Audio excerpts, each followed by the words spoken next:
અરવલ્લી જિલ્લાના મોડાસા ખાતે આવેલ OM આર્ટ્સ કોલેજ ખાતે અખિલ ભારતીય વિદ્યાર્થી પરિષદના આગેવાનોએ ભારે હોબાળો મચાવતા કોલેજમાં આવતા વિદ્યાર્થીઓમાં કુતૂહલ સર્જાયું હતું। હોબાળો એટલી હદે વકર્યો હતો કે સામસામે ઉગ્ર શાબ્દિક યુદ્ધ સર્જાયું હોય તેવા દ્રશ્યો જોવા મળ્યા હતા। અખિલ ભારતીય વિદ્યાર્થી પરિષદનો કોઈ કાર્યક્રમ હોય હોલમાં તે પૂછપરછ કરવા ગયા હતા ત્યારે પહેલા યોજાયેલ કાર્યક્રમ સમયે ભાડું ન ચૂકવ્યું હોવાને લઈને વાતચીત થઈ હતી। જો કે વાતચીતમાં મામલો ગરમાયો હતો કે કેમ્પસ ક્લાર્કે એમની સાથે ઉદ્ધાઈભર્યું વર્તન કરી ધમકી આપી હતી, જેને લઈને મામલો વધારે વિચક્યો હતો। ત્યારબાદ મોટી સંખ્યામાં અખિલ ભારતીય વિદ્યાર્થી પરિષદના આગેવાનો દોડી આવ્યા હતા અને માફીપત્રની માંગ સાથે મંડળ સાથે ચર્ચા કરી હતી।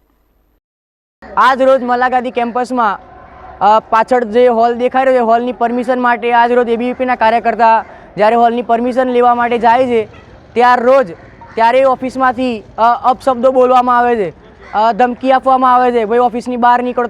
વિદ્યાર્થી પરિષદ જ્યારે શાંતિથી રજૂઆત કરે ત્યારે સાંભળવામાં આવતી નથી ને ત્યારબાદ વિદ્યાર્થી પરિષદે 100થી વધારે કાર્યકર્તા ભેગા કરીને મલાગાદી કેમ્પસમાં આર્ટ્સ કોલેજમાં ઉગ્રથી ઉગ્ર આંદોલન કર્યું છે।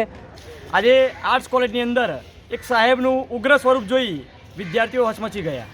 વિદ્યાર્થીઓને ખોટી રીતે તમારા ઓફિસ છે, તમે શેના માટે અહીં આવી ગયા છો, આ બધા ખોટી રીતે અભદ્ર વર્તન કર્યું વિદ્યાર્થીઓ સાથે। તો જ્યારે વિદ્યાર્થી પરિષદના કાર્યકર્તાઓ આ પ્રકારનું ઉગ્ર વર્તન સહન નહીં કરે અને આખો દિવસ જ્યાં સુધી સાહેબ માફીપત્ર નહીં લખે ત્યાં સુધી વિદ્યાર્થી પરિષદ અહીંથી હલશે નહીં।